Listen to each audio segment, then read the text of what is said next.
नमस्कार दोस्तों, आप सभी का स्वागत है आज की इस करंट अफेयर्स की क्लास में। Very good morning, Radhe Radhe, नमस्कार, जय माता दी, सभी का नमस्कार, गुड मॉर्निंग स्वीकार। बीके राजा, शंकर लाल, सुमन यादव, रूही, फ्रूटी, SI मंजू, मनीष बिश्नोई, बलराम मीना, आप सभी मित्रों का स्वागत, नमस्कार, राधे राधे, जय श्री कृष्णा। और आज जैसा कि आपको मालूम ही है और आप सबके सामने दिख भी रहा है, 31 दिसंबर 2021 यानी इस वर्ष की ये अंतिम क्लास आप सब लोगों के सामने हम लेकर आ रहे हैं। तो आज हम लोग बातचीत करेंगे कुछ महत्वपूर्ण सवालों पर जो आपकी परीक्षा की दृष्टि से इम्पोर्टेंट होने वाले हैं, और इसी के साथ आज के इस वर्ष 2021 के समापन की ये घड़ियां आप सभी के सामने है। उसके बाद आएगा एक नववर्ष, जो कि आपका अंग्रेजी कैलेंडर के अनुसार जो नववर्ष आता है वो नववर्ष आपका शुरू होने वाला है। तो मेरी ये उम्मीद है कि आंधियां अक्सर उड़ा ले जाती है, वो दरख्त जो सीना तान कर खड़े रहते हैं, डालियां वही बच जाती है जो लचीली होती है। तो अपने आप को नववर्ष से लचीला, विनम्र और इसी प्रकार सेवा भाव के प्रति सभी के जीवन को अच्छा बनाने के लिए आप लोग लगे रहें। इसी में आप लोगों का जीवन जो है वो अक्सर अच्छा बना रहेगा। तो आज की क्लास की हम लोग शुरुआत करते हैं। जी सभी को नमस्कार, राधे राधे। अब बात करें सवालों पर, तो चलिए दोस्तों, आपके सामने पहला सवाल मैं रखने जा रहा हूं, वो जरा देखिएगा क्या है। यहां पर पहला सवाल है आपके सामने, ये रिलेटेड है 29 दिसंबर को नेताजी सुभाष चंद्र बोस की याद में संकल्प स्मारक जो है उसका अनावरण कहां किया गया। संकल्प और स्मारक जो है, संकल्प स्मारक का अनावरण कहां पर किया गया यह आपको बताना है। नेताजी सुभाष चंद्र बोस की याद में संकल्प स्मारक का अनावरण कहां पर किया गया। नई दिल्ली में, अंडमान और निकोबार में, लक्षद्वीप में और नागालैंड में, इनमें से कहां पर जो है वो इस नेताजी सुभाष चंद्र बोस की याद में संकल्प स्मारक का क्या किया गया था, अनावरण किया गया था, यह आपको बताना है। तो संकल्प स्मारक बनाया जा रहा है। इससे पहले आपको पता होगा नेताजी सुभाष चंद्र बोस की जयंती जो है उसको किस दिवस के रूप में मनाने की घोषणा की गई, ये परीक्षा में आ चुका है। पराक्रम दिवस जो है वो पराक्रम दिवस किसकी जयंती पर मनाया जाता है, तो यह भी नेताजी सुभाष चंद्र बोस जो है उनकी जयंती पर मनाया जाता है। अभी अभी वीडियो के एग्जाम में आपसे एक सवाल पूछा जा चुका है, नेताजी सुभाष चंद्र की एक बुक से रिलेटेड आपसे सवाल पूछा था। अभी हाल ही में जो वीडियो का एग्जाम हुआ है उसमें नेताजी सुभाष चंद्र बुक का नाम आपसे जरूर पूछा गया है। तो यहां आपसे पूछा गया नेताजी सुभाष चंद्र बोस की याद में संकल्प स्मारक का अनावरण कहां पर किया गया। आपको पता है नेताजी जैसे ही कांग्रेस पार्टी के एक सत्तर का इन्होंने, या एक आप लोग कह सकते हो 1938 और 1939 का वर्ष कांग्रेस पार्टी में किसका नेतृत्व था, सुभाष चंद्र बोस का नेतृत्व था। लेकिन 39 जो है उसका जो अधिवेशन होना था उसकी अध्यक्षता, यानी उसका चुनाव जब जीत लिया नेताजी सुभाष चंद्र बोस ने, उसके बाद थोड़े मतभेद हो गए। तो उसके बाद इन्होंने कांग्रेस पार्टी को छोड़ दिया, अपनी एक अलग पार्टी बनाई। उस पार्टी को छोड़ने के बाद ये यहाँ से काबुल के रास्ते होते हुए सीधे जर्मनी पहुंचले, हिटलर से मुलाकात की। उसके बाद आज़ाद हिंद फौज की स्थापना हुई। उसके बाद वापस भारत की ओर आए, अंग्रेजों को कैसे भारत से बाहर निकलना है इसके लेकर इन्होंने बहुत काम किए, और हमारे पूर्वोत्तर के राज्यों में इन्होंने सबसे पहले प्रवेश किया था। तो यहाँ पर देखिएगा अंडमान और निकोबार में भी कई द्वीप हैं, जिनमें से आपको पता है स्वराज द्वीप है, सुभाष चंद्र बोस द्वीप है, ये सारे द्वीप वहां पर स्थित है। तो ये संकल्प स्मारक का अनावरण अभी हाल ही में 29 दिसंबर को भारत का एक यूटी यानी केंद्र शासित प्रदेश है जिसका नाम क्या है, अंडमान और निकोबार है। इस अंडमान और निकोबार द्वीप समूह में एक संकल्प स्मारक का क्या है, अंडमान और निकोबार, अंडमान और क्या है, निकोबार है। यहां पर क्या किया गया है, सुभाष चंद्र बोस की याद में एक संकल्प स्मारक का क्या किया गया है, यहां पर उद्घाटन किया गया है। और यह अंडमान और निकोबार में स्थित संकल्प स्मारक किसको समर्पित है? तो सुभाष चंद्र बोस की जो यादें हैं यहां से जुड़ी हुई उससे रिलेटेड यह है। तो यहां पर हाँ, हिटलर ने ही इनको नेताजी जो है इस नाम से क्या किया था, संबोधित किया था, यह भी आपको मालूम होना चाहिए। और अधिकांश लोग ये कहते हैं, मैंने कई बार लोगों को कहते हुए सुना है कि भैया नेताजी आज भी जिंदा है और उनको वहां देखा गया, वहां देखा गया। ये सिर्फ पूरी कल्पनाएं हैं। आप अंदाजा लगाकर देखिए, जो अंग्रेजों से लोहा ले सकता है, जो यहां से इतनी दूर जाकर हिटलर से मुलाकात कर सकता है, जिसके मन में इस देश को आजाद कराने की इतनी संकल्प शक्ति हो, इतना जिसके मन के अंदर तड़फ हो, वो व्यक्ति अगर जिंदा होता तो क्या आज इस देश के सामने आने से वो रुकता? वो कदापि नहीं रुकता। तो ये सब धारणाएं हैं। हालांकि केंद्र सरकार ने कुछ सुभाष चंद्र बोस के संबंध में डॉक्यूमेंट जो है वो पिछले दिनों क्या किए थे, सार्वजनिक किए थे, और इनके नाम पर कई इस प्रकार के जो स्मारक हैं उनका उद्घाटन भी कर दिया गया है। तो ये ध्यान रखिएगा, अंडमान निकोबार इस सवाल का क्या होगा, सही जवाब होगा। तो यहां पर संकल्प स्मारक कहां पर, अंडमान और निकोबार द्वीप समूह में किया गया।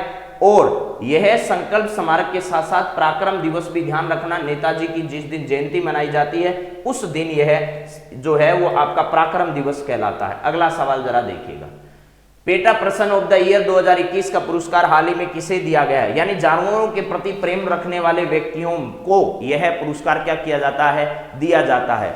जानवरों के प्रति person of the year, PETA person of the year का मतलब है कि जानवर जो होते हैं उनके प्रति भी मानवता की तरह व्यवहार करना। किसकी तरह? जानवरों के साथ, जानवरों के साथ मानवता से पेश जो लोग आते हैं, अत्यधिक मानवता की तरह उनसे प्रेम करते हैं, ऐसे लोगों को क्या किया जाता है, PETA person of the year का अवार्ड जो है दिया जाता है। यहां पर यह पुरस्कार किसे दिया गया अभी हाल ही में? डॉक्टर शशि थरूर को, विराट कोहली को, आलिया भट्ट को, हेमा मालिनी को, इनमें से यह पुरस्कार किसे दिया गया है आपको यह बताना है। और आगामी परीक्षाओं के लिए यह सवाल भी बहुत इंपॉर्टेंट है, क्योंकि इस तरीके के अक्सर सवाल आ रहे हैं पेपर में, तो आपको इन पर भी क्या करनी है, ध्यान रखनी है। तो जानवरों के प्रति अत्यधिक मानवता पूर्वक व्यवहार करने और उनके प्रति प्रेम करने की बदौलत, और हाल ही में कुत्तों को और बिल्ली जो है, कुत्ते और बिल्ली जो है, इनके प्रति सहजता का भाव जिसमें पाया गया और ऐसा सार्वजनिक रूप से करते हुए उनको देखा गया, ऐसी एक महिला अभिनेत्री जिसका नाम है आलिया भट्ट, उस आलिया भट्ट को कौन से वर्ष का, वर्ष 2021 का PETA person of the year award दिया गया।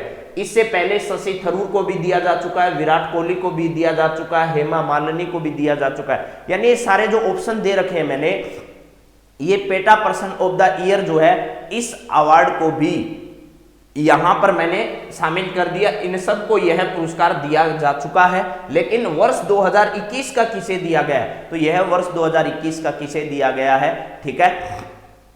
हाँ जी, ये आलिया भट्ट को वर्ष 2021 का दिया गया। इससे पहले हेमा मालिनी है, विराट कोहली है, शशि थरूर है, इन सबको मिल चुका है। और हेमा मालिनी को इस वर्ष जो है वो भारतीय फिल्म इंडस्ट्री में बेस्ट काम करने के लिए फिल्म इंडस्ट्री के द्वारा क्या दिया गया है, यानी इसे फिल्म इंडस्ट्री में काम करने के लिए best person of the year का भी अवार्ड इनको क्या किया गया है, दिया गया है। किसको? हेमा मालिनी को बेस्ट अभिनेत्री कह लीजिएगा, या best personality of the year का अवार्ड जो है वो इस वर्ष हेमा मालिनी को है वो दिया गया है जी।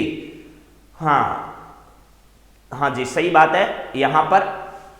चलिए अब आगे बात करते हैं। इब्राहिम जोन जो है, आपने इब्राहिम जोन का नाम सुना होगा, उनका भी इस संबंध में नाम आया था। विराट कोहली है, शशि थरूर है, आलिया भट्ट है, हेमा मालिनी है, इसके अलावा भी कई नाम इस पुरस्कार से जुड़े हुए हैं। चलिए अगला सवाल जरा देखिए क्या है। हाल ही में उत्कृष्ट शैक्षणिक प्रदर्शन के लिए डाड पुरस्कार किसे दिया गया है? DAAD है, यानी डाड पुरस्कार जो है वो हाल ही में किसे दिया गया है, इनमें से आपको यह बताना है। हाल ही में उत्कृष्ट शैक्षणिक प्रदर्शन के लिए डाड पुरस्कार जो है वो हाल ही में किसे दिया गया है, ये आपको बताना है। तो देखिए, नीना गुप्ता जो है उनको अभी रामानुजन पुरस्कार जो है, इस पुरस्कार से इन्हें नवाजा गया। रामानुजन पुरस्कार अभी हाल ही में किसे दिया गया? तो नीना गुप्ता को दिया गया। इसके अलावा गीता गोपीनाथ जो है वो IMF में आगामी परीक्षाओं में छपेगा, सवाल देख लेना पहले ही। IMF जो है, इस IMF में डिप्टी डायरेक्टर जो है, इस डिप्टी डायरेक्टर का क्या किया गया, इन्हें पदभार दिया गया है। इसके अलावा शिरीषा बांदला अंतरिक्ष में जाने वाली भारतीय महिला, अंतरिक्ष में जाने वाली भारतीय महिला हाल ही में। किसके बाद? कल्पना चावला और सुनीता विलियम्स, कल्पना और सुनीता विलियम्स के बाद जाने वाली तीसरी महिला अंतरिक्ष यात्री भारत की कौन है? शिरीषा बांदला है। इसके बाद देखिए इसका सही जवाब जो है वो आपका शिप्रा दुरेजा है। शिप्रा दुरेजा को अभी हाल ही में उत्कृष्ट और शैक्षणिक प्रदर्शन करने के लिए, यानी शिक्षा के क्षेत्र में महत्वपूर्ण कार्य करने के लिए उन्हें इस सम्मान से सम्मानित किया गया है। कौन से महत्वपूर्ण कार्य हैं? तो शिक्षा के जगत में बच्चों के साथ अच्छा व्यवहार हो सकता है, सस्ती शिक्षा व्यवस्था संचालित करना हो सकता है, बहुत सारे ऐसे काम है, नए नए इनोवेशन आजकल आ रहे हैं, तो ये आपके पास आए हैं। ठीक है, तो ये ध्यान रखना, ये शिरीषा बांदला वीडियो के पेपर में भी आ चुकी है, और इसके अलावा ये वीडियो के अलावा पटवार और एसआई के एग्जाम, एक एग्जाम एसआई में आई है, पटवार में नहीं आई है। शिरीषा बांदला वीडियो और एसआई के एग्जाम में आ चुकी है। तो उत्कृष्ट शैक्षणिक प्रदर्शन के लिए शिप्रा दुरेजा को अभी हाल ही में डाड पुरस्कार से क्या किया गया है? सम्मानित किया गया है। ठीक है, हाँ जी। तो चलिए अब बात करते हैं अगले सवाल पर। अगला सवाल आपके सामने जरा देखिएगा क्या है। ये रहा, हाल ही में 5 भारतीय कंपनियों को स्वदेशी extreme cold weather clothing system के लिए नवीन तकनीक किसके द्वारा सौंपी गई है? मैं आपको कई बार बता चुका हूं इस तरीके की बात कि एक संस्था है जो इस देश में बहुत बेहतरीन काम करती है, और बेहतरीन काम करने के साथ साथ उन्हें क्या किया जाता है? अलग अलग पुरस्कारों से सम्मानित भी किया जाता है। तो ऐसा ही आपको अभी बताना है इनमें से कि हाल ही में 5 भारतीय कंपनियों को स्वदेशी extreme cold weather clothing system जो है, इस extreme cold weather clothing system के लिए हाल ही में नवीनतम जो तकनीक है, इस किस नवीनतम तकनीक जो है उसको सौंपी गई है 5 भारतीय कंपनी को। देखो सर्दी में, अंग्रेजी में बता देता हूं, जो इंग्लिश में लिखा है कि extreme cold weather clothing system, सर्दी में पहने जाने वाले जो कपड़े हैं उनकी बेहतरीन क्वालिटी बनाने के लिए, जिसमें सर्दी बिल्कुल भी नहीं लगे, ऐसे सर्दी में बनाए जाने वाले जो कपड़े हैं उनको लेकर ये एक नई तकनीक तैयार की गई है, जो क्या है? Extreme cold weather clothing system है। सर्दी में पहने जाने वाले कपड़ों को लेकर के अभी हाल ही में तैयार की गई एक तकनीक है, जो कितनी भारतीय कंपनियों को सौंपी गई है? 5 भारतीय कंपनियों को। तो इस तकनीक को किसने तैयार किया है आपको यह बताना है। इसरो के द्वारा तैयार किया गया है, या डीआरडीओ के द्वारा, या आईआईटी दिल्ली के द्वारा, या आईआईटी मद्रास के द्वारा? तो मैंने आपको ये बात कई बार बताई है भैया कि ये जो डीआरडीओ है ये रक्षा क्षेत्र का भारत का सबसे बड़ा अनुसंधान केंद्र है, लेकिन इसके साथ साथ यह इस देश के अन्य कामों में भी भागीदारी करता है। जैसे आप लोगों की कोविड वैक्सीन आई, तो कोविड में भी इन्होंने इस प्रकार की एक ओरल दवा जो है वो बनाकर अपना कीर्तिमान स्थापित किया। इसके अलावा रक्षा के अलावा अलग अलग क्षेत्र जो जुड़े होते हैं, उन सब क्षेत्रों में अपनी महत्वपूर्ण भूमिका डीआरडीओ क्या करता है? अदा करता है। तो डीआरडीओ ने हाल ही में ऐसा किया है कि सर्दी में पहने जाने वाले कपड़ों को तैयार करने की जो एक तकनीक है, जिसका नाम क्या रखा है? Extreme cold weather clothing system रखा है। ये 5 भारतीय कंपनियों को क्या किया? इन्होंने प्रदान किया है। इससे सर्दी में पहने जाने वाले अच्छे तकनीक के कपड़े क्या हो सकेंगे? तैयार हो सकेंगे। और यह काम किसने किया है? डीआरडीओ ने। डीआरडीओ के प्रमुख आपको पता ही है, जी सतीश रेड्डी है। कौन है? जी सतीश रेड्डी है। जी सतीश रेड्डी इसके क्या है? प्रभारी हैं। इसका मुख्यालय कहाँ है? तो नई दिल्ली में इसका मुख्यालय, नई दिल्ली जो है यहाँ पर इसका मुख्यालय, प्लस इसके कई क्षेत्रीय, कई क्या है? क्षेत्रीय प्रयोगशाला है, क्षेत्रीय प्रयोगशाला है, प्रयोगशाला इसकी है। इसके अलावा ध्यान रखना, एक क्षेत्रीय प्रयोगशाला राजस्थान के जोधपुर में है। कहां पर है? राजस्थान के जोधपुर में। जोधपुर वाली प्रयोगशाला में अभी एक चीफ तकनीक जो है, चीफ टेक्निक या चीफ तकनीक, इस चीफ तकनीक को क्या किया गया है? तैयार किया गया है। यह चीफ तकनीक क्या है? तो दुश्मन जो है उसके रडार सिस्टम में हमारे लड़ाकू विमान नहीं आ सके, इसको लेकर एक तैयार की गई तकनीक है, जिसका नाम क्या है? चीफ टेक्निक है। यह चीफ टेक्निक जो है वो डीआरडीओ की जोधपुर की जो प्रयोगशाला है, उस जोधपुर प्रयोगशाला में इसे क्या किया गया है? तैयार किया गया है। तो मेरे हिसाब से ये सारी बातें आपकी परीक्षा की दृष्टि से इंपॉर्टेंट है, और ये सब हमें ध्यान रखनी है। इस सवाल का सही जवाब आपका क्या है? डीआरडीओ है। चलिए नेक्स्ट सवाल जरा देखिए क्या है। अगला सवाल है, किस अंतरिक्ष अनुसंधान संस्थान ने अगस्त 2022 तक साइके मिशन लॉन्च किए जाने की घोषणा की है? साइके जो है वो क्या बीमारी है और क्या है, किससे संबंधित है? आपने क्षुद्र ग्रहों का नाम सुना होगा मेरे मित्रों। किसका? क्षुद्र ग्रहों की एक पट्टिका होती है, उसके बारे में आपने सुना होगा।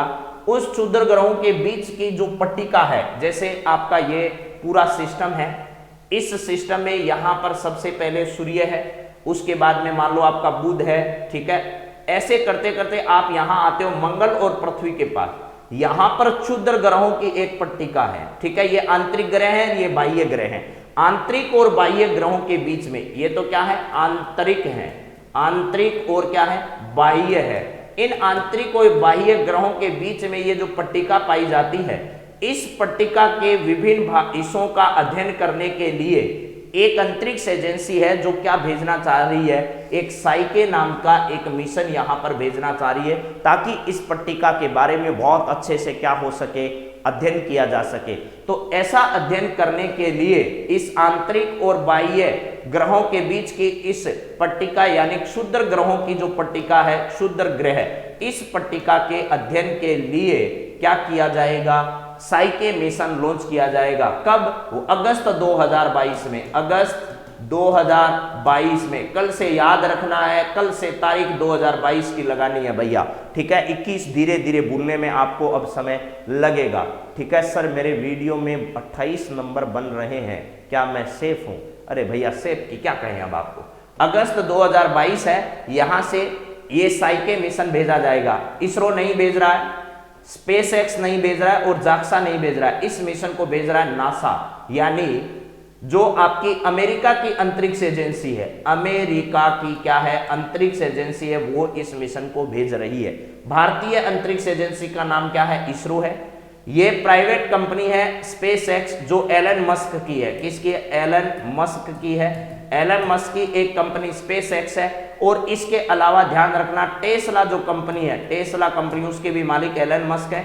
स्पेस एक्स जो है वो लगातार विभिन्न प्रकार के अंतरिक्ष में अभियान भेज रहा है। इसके अलावा ये क्या कर रहा है एलन मस्क? ये भी सुन लो, एक स्टारलिंक नाम का एक मिशन, स्टारलिंक इस नाम का एक मिशन भी चलाएगा। उससे वर्ष 2022 के बाद भारत में अगर आपको इंटरनेट चाहिए तेज स्पीड वाला, इंटरनेट तेज स्पीड वाला है, तो इस स्टारलिंक मिशन के तहत हमें ये स्पेस एक्स या एलन मस्क की कंपनी जो है उसके माध्यम से हमें तेज स्पीड वाला क्या मिलने वाला है, ठीक है।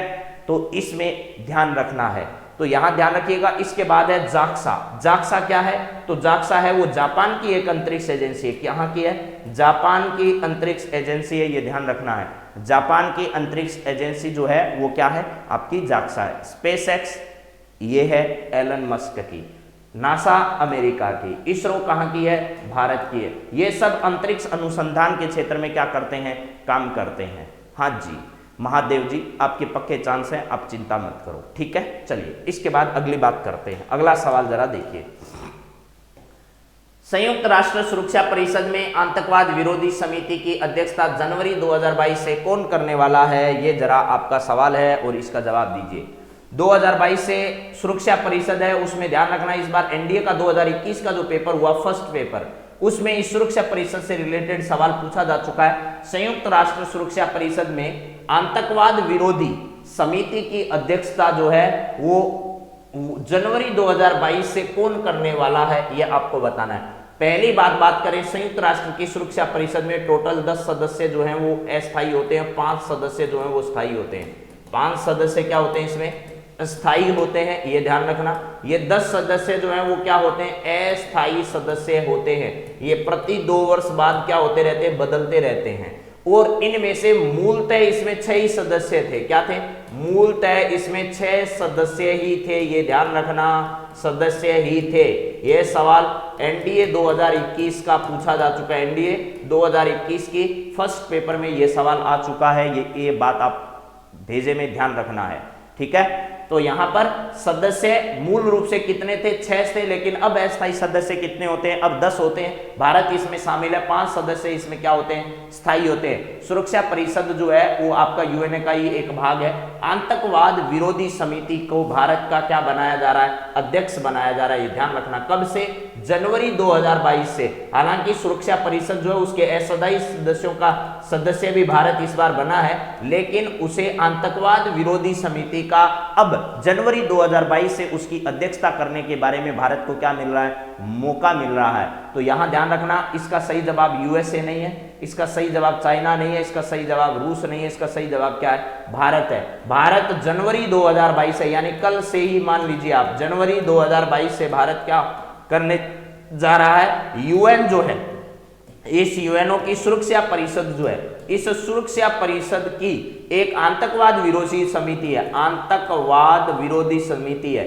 इस आतंकवाद विरोधी समिति की क्या करने जा रहा है, विरोधी समिति की भारत अध्यक्षता करने जा रहा है। तो मेरे हिसाब से आपको यह बात समझ में आ जाएगी कि आतंकवाद विरोधी समिति जो है, यहां पर भारत इसका अध्यक्षता करने वाला है। ठीक है, चलिए नेक्स्ट बात करें। आपको समझ में आ गई ये बात। और अगला सवाल देखिए, ये रहा, संयुक्त राष्ट्र सुरक्षा परिषद सचिवालय में उपराष्ट्रीय सुरक्षा सलाहकार किसे नियुक्त किया गया है, आपको यह बताना है। अभी हाल ही में संयुक्त राष्ट्र सुरक्षा परिषद सचिवालय में भारत के उपराष्ट्रीय सुरक्षा सलाहकार हैं, वो नियुक्त किए गए हैं किसके द्वारा? एक तो है राष्ट्रीय सुरक्षा सलाहकार, राष्ट्रीय सुरक्षा सलाहकार, ये तो कौन है आप सब लोग जानते हो। ठीक है, ये भारत के हैं एनएसए, जिनको हम अजीत डोभाल के नाम से जानते हैं। ठीक है, अजीत डोभाल के नाम से हम इनको जानते हैं। ये तो हो गए हमारे एनएसए।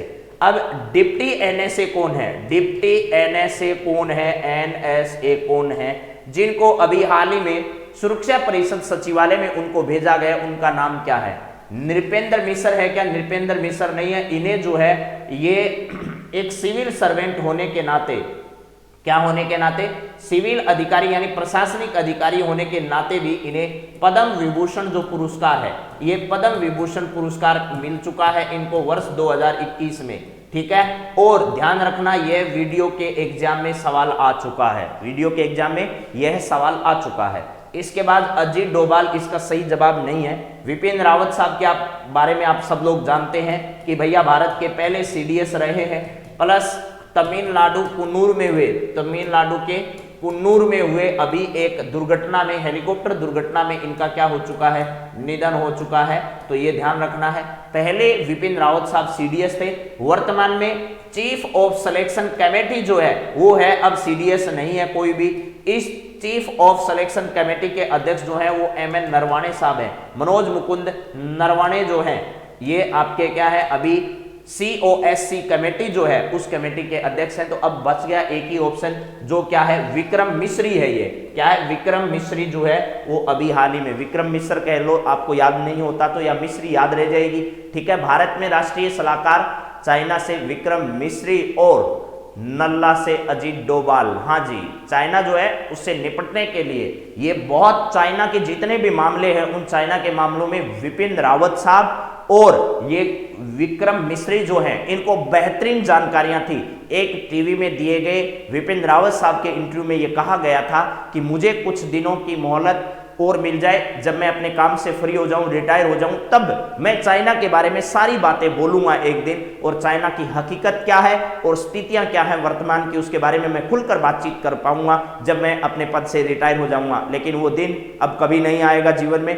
तो ऐसा आपको ध्यान रखना है कि विक्रम मिश्री जो है ये चाइना के जितने भी मुद्दे हैं उन चाइना के मुद्दों के बारे में बहुत सारी जानकारी इसलिए रखते हैं क्योंकि चाइना में ये राजदूत रह चुके हैं, भारत के क्या रह चुके हैं, राजदूत रह चुके हैं, और चाइना के बारे में बहुत अच्छे से ये सारी चीजों को लेकर बहुत अच्छे से सारी बातें जानते हैं। तो विक्रम मिश्री जो हैं ये वाले, और अजीत डोभाल जो हैं ये पाकिस्तान के बारे में बहुत सारी जानकारियां अपने पास रखते हैं। ये कहा जाता है कि खुफिया नीति के तहत ये वहां पर काम कर चुके हैं, रो के एजेंट के रूप में भी वहां पर काम कर चुके हैं कुछ लंबे समय तक। तो चलिए इसके बाद अगले सवाल पर बात करते हैं। अगला सवाल जरा देखिए क्या है, दूरसंचार विभाग ने, दूरसंचार जो विभाग है इस विभाग के द्वारा हाल ही में दूरसंचार कंपनियों और इंटरनेट सेवा प्रदाताओं को कम से कम कितने वर्ष तक का वाणिज्यिक और कॉल रिकॉर्ड रखने का आदेश दिया है? भैया वर्तमान में हो रहे अपराधीकरण जो है ना, अपराधीकरण, उस अपराधीकरण की प्रवृत्तियों को ध्यान में रखते हुए, बढ़ रहे अपराध को ध्यान में रखते हुए केंद्र सरकार के दूरसंचार विभाग ने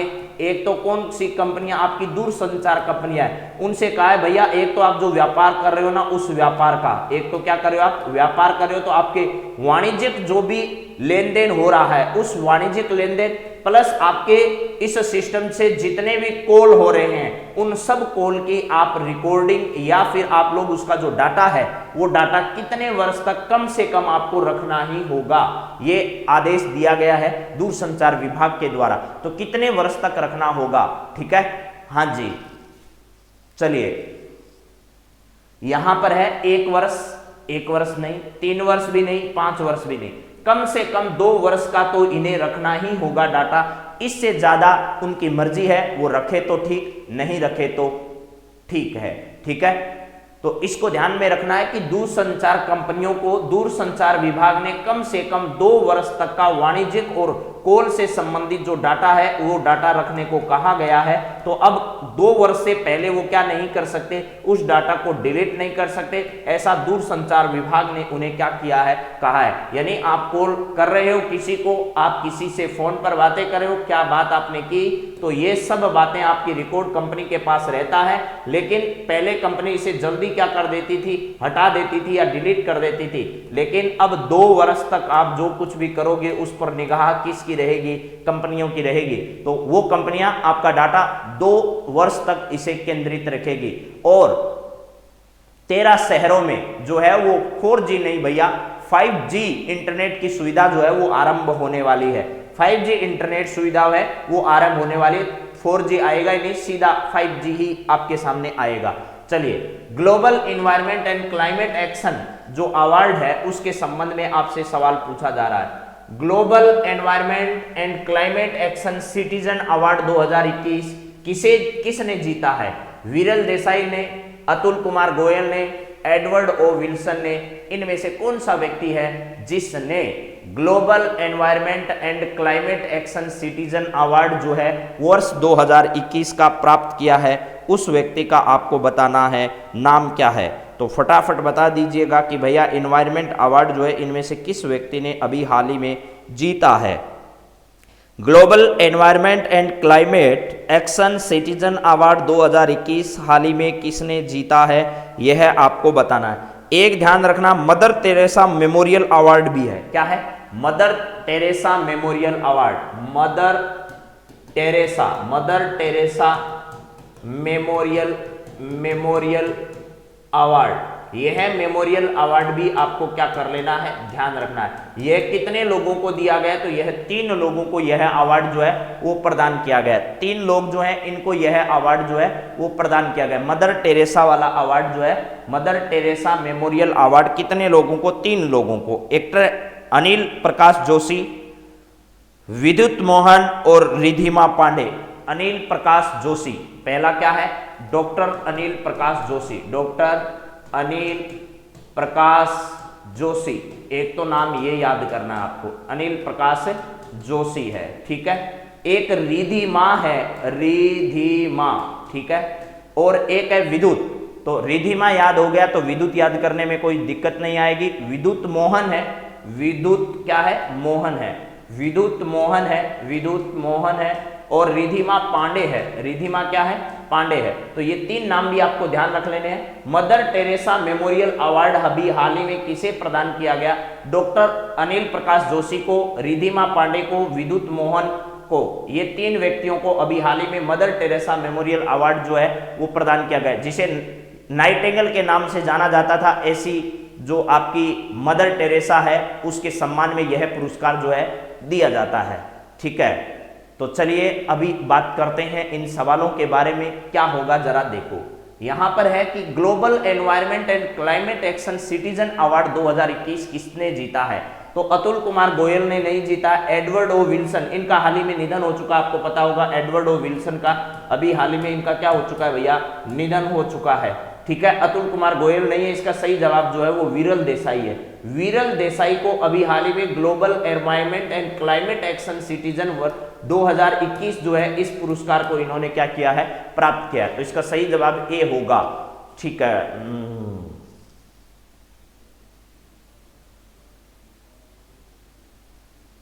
चलिए नेक्स्ट जरा देखिएगा, अगला सवाल आपके सामने क्या है, विरल देसाई या वायरल देसाई चलिए अगला सवाल देखो, खेलो इंडिया यूथ गेम्स 2022-23 का आयोजन कहां किया जाएगा।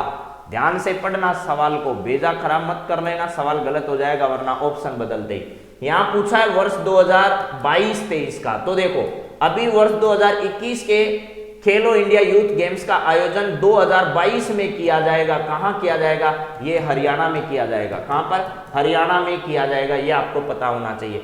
खेल कब के, 2021 के, आयोजन कब होगा, 2022 में। कहां होगा, हरियाणा में। अब 2022 वालों का आयोजन कहां होगा, 23 में होना है। फिर ये 23 में होगा कहां पर, तो ध्यान रखना इनका आयोजन मध्य प्रदेश में किया जाएगा। कहां पर, इसका आयोजन मध्य प्रदेश में किया जाएगा। यहां पर है मध्य प्रदेश, ऑप्शन आपका सही है। उत्तर प्रदेश नहीं है, राजस्थान नहीं है, पंजाब नहीं है। खेलो इंडिया यूथ गेम्स जो है वो युवाओं को खेल के प्रति सचेत करने के लिए सबसे पहले इन खेलों का आयोजन कहां किया गया था, तो दिल्ली में इसका आयोजन किया गया था।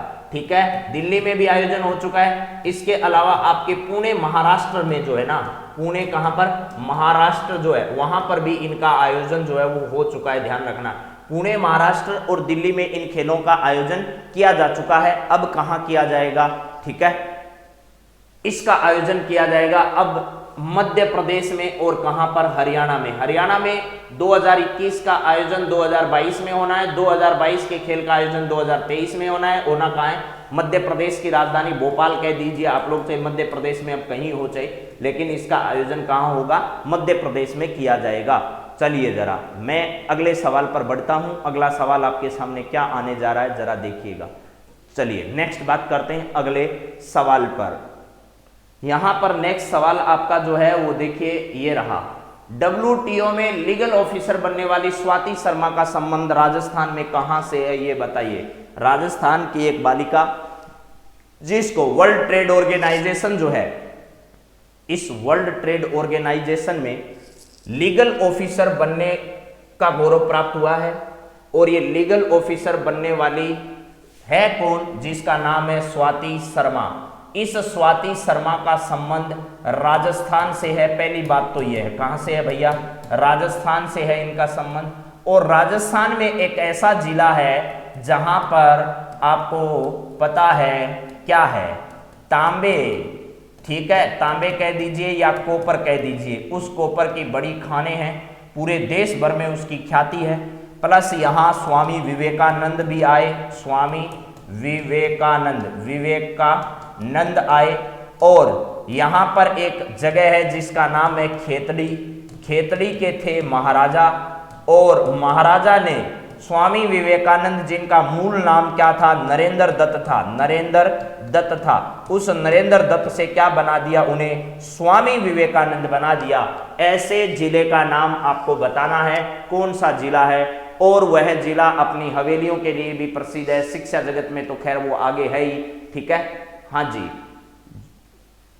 तो इसका सही जवाब राजस्थान का झुंझुनू जिला है भैया। क्या है, राजस्थान का जो झुंझुनू जिला है वहां से इसका संबंध है। तो राजस्थान के शेखावाटी जो है, उस शेखावाटी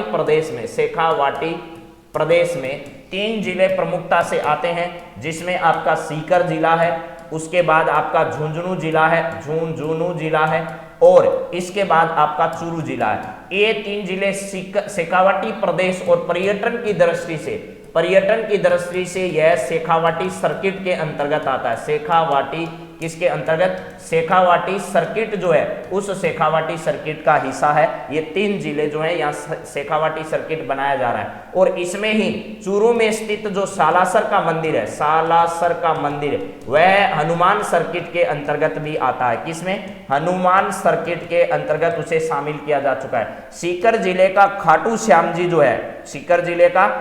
श्याम जी का मंदिर जो है वो कृष्णा सर्किट के अंतर्गत आता है। किसने अंदर, कृष्णा सर्किट जो है उस पर्यटन की दृष्टि से कृष्णा सर्किट का हिस्सा भी है। तो इसका सही जवाब आपका क्या है, झुंझुनू जिला है। WTO में लीगल ऑफिसर बनने वाली स्वाति शर्मा का संबंध राजस्थान के झुंझुनू जिले से है। आपको यह जानकारी जरूर ध्यान रखना है। चलिए नेक्स्ट बात करते हैं अगले सवाल पर। अगला सवाल देखिए क्या है, मिसेज इंडिया, एक तो है मिस इंडिया, एक है मिसेज इंडिया।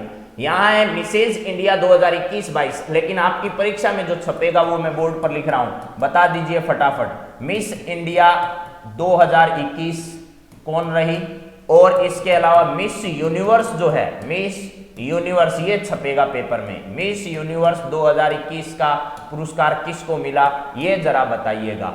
2021-22 की उप विजेता कौन बनी, जिनका ससुराल राजस्थान के लाडनू नागौर में है। यानी मिसेज इंडिया जो है ये 2021-22 की कौन बनी है, जिनका ससुराल कहां पर है, यानी लाडनू नागौर में है। वह मूलतः राजस्थान की रहने वाली नहीं है, ये मैं पहले ही बता देता हूं, मूलतः राजस्थान की रहने वाली नहीं है, राजस्थान से नहीं है, ठीक है। लेकिन उनके पतिदेव जो है ना, ठीक है, उनके जो भगवान हैं वो कहाँ के रहने वाले हैं, वो राजस्थान के रहने वाले हैं। और राजस्थान के कौन से जिले के निवासी हैं आपको यह बताना है। उनका संबंध राजस्थान के कौन से जिले से है, तो इनका भी संबंध राजस्थान से हो गया। हाँ जी, हरनाथ संधू एकदम सही जवाब है। मिस यूनिवर्स 2021 छपेगा पेपर में, छपेगा हरनाथ संधू, हरनाथ संधू इसका सही जवाब है और आएगा आगामी पेपरों में, ठीक है। मूलतः राजस्थान से नहीं है, लेकिन लाडनू नागौर से इनका संबंध है। ऐसी महिला का नाम बताना है। संतोष यादव नहीं है, ये पर्वतारोही है। क्या है? पर्वतारोही है, और माउंट एवरेस्ट को फतेह करने का भी कीर्तिमान इन्होंने स्थापित किया है। इसके अलावा स्वाति शर्मा अभी आपको बता दिया, झुंझुनू जिले से संबंधित है। WTO जो है वहां पर इनको नियुक्त किया गया है। स्वाति राठौड़ नहीं है, ये स्वाति राठौड़ जो है राजपथ पर आयोजित परेड का नेतृत्व करने वाली महिला है, और राजस्थान के नागौर से इनका संबंध जरूर है, लेकिन ये इन्होंने मिसेज इंडिया का पुरस्कार नहीं जीता है। अब एक ही बच गया, पवित्रा जांगीड़ जो है। एक तो पवित्रा जांगीड़ जो है ये अभी हाल ही में मिसेज इंडिया 2021-22 जो है इसका पुरस्कार इन्होंने क्या किया है, प्राप्त किया है, ठीक है।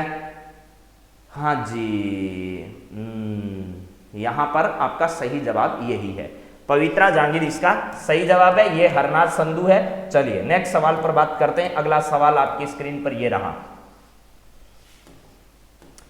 जसधारी गोराधाय पुरस्कार से अभी हाल ही में किसे सम्मानित किया गया? गोराधाय का आप लोग बहुत अच्छे से जानते होंगे, मेवाड़ में संबंधित है। मेवाड़ के उदय सिंह को बचाने में महत्वपूर्ण भूमिका निभा चुकी है गोराधाय, ठीक है। अपने बच्चे की जान देकर भी मेवाड़ के भावी महाराणा की जान बचाने का कीर्तिमान इन्होंने स्थापित किया है।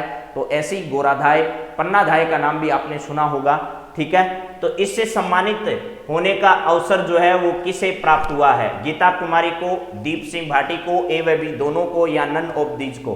तो जसधारी गोराधाय पुरस्कार से किसे सम्मानित हाल ही में किया गया है, आपको यह बताना है। तो इसका सही जवाब है गीता कुमारी और दीप सिंह भाटी जो है, इन दोनों को गोराधाय जसधारी पुरस्कार जो है वो इस पुरस्कार से अभी हाल ही में सम्मानित होने का अवसर प्राप्त हुआ है। तो गीता और दीप, गीता है, ठीक है, वो कब पढ़नी चाहिए? जब दीप जले तब पढ़नी चाहिए, या गीता पढ़ोगे तो आपका दीप जलेगा ही जलेगा एक दिन, ठीक है। दुनिया भर के सब लोग ये मानते हैं कि सबसे बड़ा दर्शन ग्रंथ अगर कोई है तो उसका नाम गीता है। यानी बहुत बड़े बड़े दार्शनिक जो हैं वो इसमें विश्वास करते हैं। बहुत बड़े बड़े लोग जो हैं वो ये कह गए हैं जीवन का सार अगर कहीं छिपा है तो वो एक ही चीज है जिसका नाम क्या है? गीता है। तो उस गीता में बहुत बड़ा रहस्य है, वो छुपा हुआ है, और वो आपको पढ़ना है कब? जब नौकरी लग जाए तो पढ़ लीजिएगा। अभी पढ़ते हो तो बहुत अच्छी बात है। अब आदमखोर कहानी संग्रह किसका है, जिसका हाल ही में जयपुर में विमोचन किया गया है? आदमखोर कहानी संग्रह किसका है? ये किसका है जिसका हाल ही में जयपुर में विमोचन किया गया है? आपको उस व्यक्ति का नाम बताना है कि भैया इस व्यक्ति का है। आशा पराशर का है, भंवर सिंह सामोर का है, करणीदान चारण का है, या नन ऑफ दीज का है? अभी हाल ही में आपसे एक रचना पर पूछा गया था कि एक यह रचना किसकी है, जिस पर एक फिल्म का निर्माण भी किया जा चुका है, ठीक है। यह भी आपसे अभी वीडियो के एग्जाम में पूछा जा चुका है कि भैया उस पुस्तक का नाम दिया था और आपको पूछा गया था कि ये बताइए यह किसकी रचना है जिस पर फिल्म इंडस्ट्री में क्या बनाई जा चुकी है? फिल्म बनाई जा चुकी है। तो ऐसा जब भी कोई घटनाक्रम हो उन निगाहों में आपको रखना ही है इन सारी चीजों को। तो इस सवाल को आप लोग बहुत अच्छे से देख लीजिएगा। हाल ही में जो आदमखोर नाम का एक कहानी संग्रह है, क्या है? आदमखोर नाम का एक कहानी संग्रह है जिसका विमोचन राजस्थान के जयपुर में किया गया और यह रचना जो है वो किसकी है, आशा पराशर की है।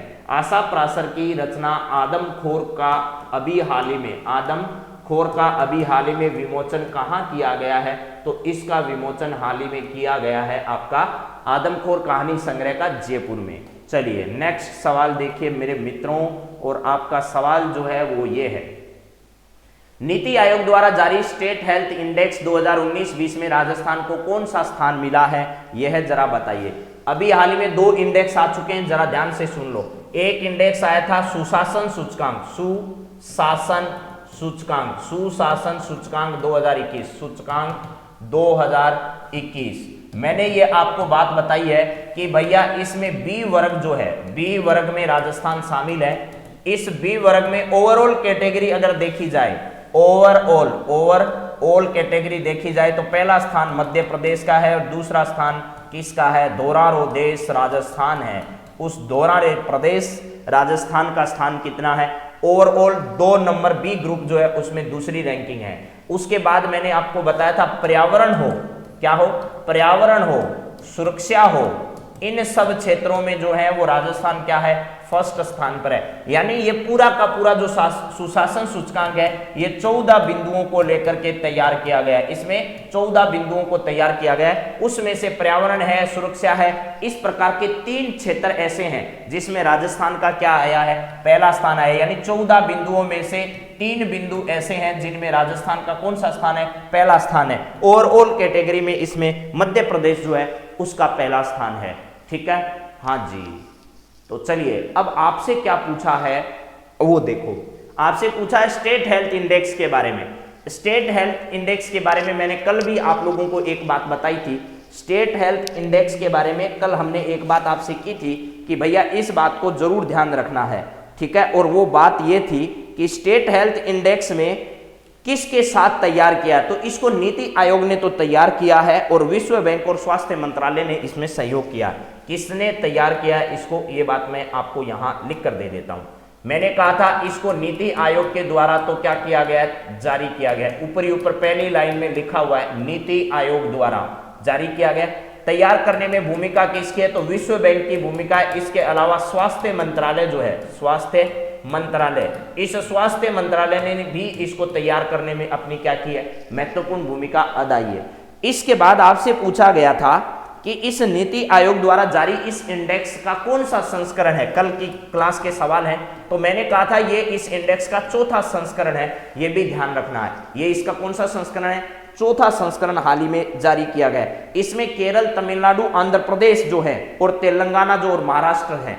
केरल है, यहां पर क्या है, केरल है, इसके अलावा महाराष्ट्र है, महाराष्ट्र के अलावा आपका आंध्र प्रदेश है। मैप भी बनाकर बताया था आपको, आंध्र प्रदेश है, आंध्र प्रदेश के अलावा आपका तेलंगाना है।